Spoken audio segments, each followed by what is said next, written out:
পঞ্চম শ্রেণীর শিক্ষার্থী বন্ধুরা, তোমাদেরকে স্বাগত। দেখো তো, তোমাদের গণিত বইয়ের 20 পৃষ্ঠার 1 নম্বর অঙ্কের 1 নম্বর অঙ্কটা তোমাদের দেখাবো আমি। দেখো, এর একটা সরল, তাই না? আমরা সরল বলি সাধারণত। তো এটাকে যদি করতে হয়, তবে যদি বন্ধনী থাকে তাহলে প্রথম বন্ধনীর কাজ আগে করতে হয়। দেখো, এখানে দুটা বন্ধনী আছে, দুটোই প্রথম বন্ধনী। এই কাজটা আমরা আগে করব। তাছাড়া এর আগে যে কাজ আছে সেগুলো এভাবেই থাকবে। দেখো, 6 বিয়োগ ঠিকই থাকবে। এই দেখো, এটা এটা কি আছে, বন্ধনীর কাজ করা মানে কি, ওই বন্ধনীর ভিতরে যেটা থাকে সেটা করতে হয়, মানে যে প্রক্রিয়া যোগ বিয়োগ গুণ ভাগ যেটাই থাকুক সেটা করতে হবে। তাহলে 56 থেকে 40 বাদ দিলে কত থাকে? এই দেখো, 16 থাকে। ভাগ, এখানে কি আছে দেখো, এখানে কিন্তু গুণ আছে, তাই না? 2 গুণ 4, তাহলে কত হবে? গুণ করে দিলেই হয়ে গেল 8 যোগ 5। ঠিক আছে। এখন দেখো, এখন আমাদের একটা সিকোয়েন্স আছে, ধারাবাহিকতা আছে। সেটা হলো প্রথমে ভাগের কাজ করতে হয়, তারপর গুণ, তারপর যোগ, তারপর বিয়োগ।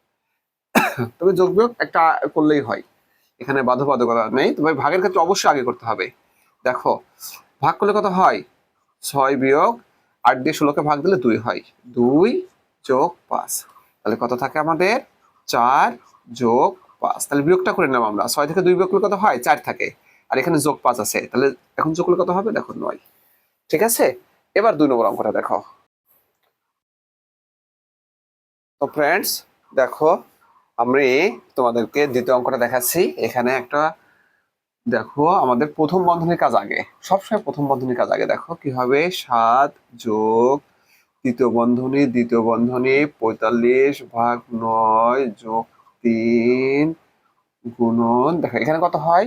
12 থেকে 5 বিয়োগ করলে কত থাকে? 12 থেকে 7 বিয়োগ করলে কত থাকে? 5, তাই না? 5 গুণন 2 বিয়োগ 5 বিয়োগ 1 ভাগ 13।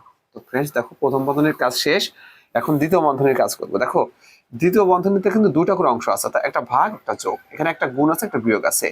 তো একবারে দ্বিতীয় বন্ধনী উঠবে না, তো দুটা কাজ দুইবারে উঠবে, তাই না?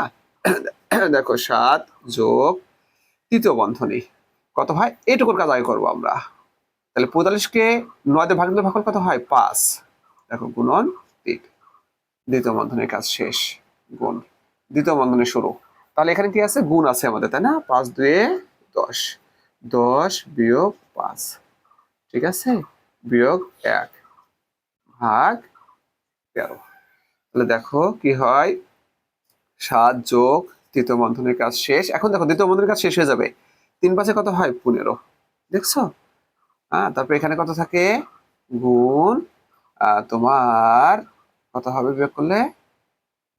5, তাই তো? ওহ, দুঃখিত, এখানে তো যোগ, এটা যোগ। ঠিক আছে, ভুল হয়ে গেছে। এটার কতটা যোগ করলে 8 হবে, তাই না? 8 গুণ 5 বিয়োগ 1। দেখো, এটা কিন্তু যোগ ছিল। ঠিক আছে, তাহলে ভাগ 13। তাহলে কত হয়? 7 যোগ, কি হবে, 5 8 40। এই দেখো, 40 বিয়োগ 1। এখন কিন্তু তৃতীয় বন্ধনীর কাজ শেষ হয়ে যাবে, তাই না? 7 যোগ 39 সমান কত হয়? 7 যোগ কত হবে? ভাগ দিলে কত হবে? 3 থাকে। এই দেখো, সমান 10 আমাদের উত্তর। ঠিক আছে। তো ফ্রেন্ডস, আমি পরে, তো দেখো, আমাদের এই অঙ্কটা কি হবে? তৃতীয় বন্ধনী, তাই না? তারপর দেখো, দ্বিতীয় বন্ধনী 10 গুণন, এখানে প্রথম বন্ধনীতে কি আছে? ভাগ, তাহলে 3 বিয়োগ 1 হবে। ঠিক আছে, বিয়োগ 2। দ্বিতীয় বন্ধনী শেষ, বিয়োগ তৃতীয় বন্ধনী 6 6 36 বিয়োগ 6 ভাগ 2। দ্বিতীয় বন্ধনীর কাজ শেষ, তৃতীয় বন্ধনী ভাগ 3। এখন দেখো, প্রথম বন্ধনী এবার উঠে যাবে। ঠিক আছে, তাহলে কত হবে? 10 গুণন, এখানে 2 থাকে বিয়োগ করলে, ঠিক আছে, বিয়োগ 2 বিয়োগ, এখানে কত থাকবে?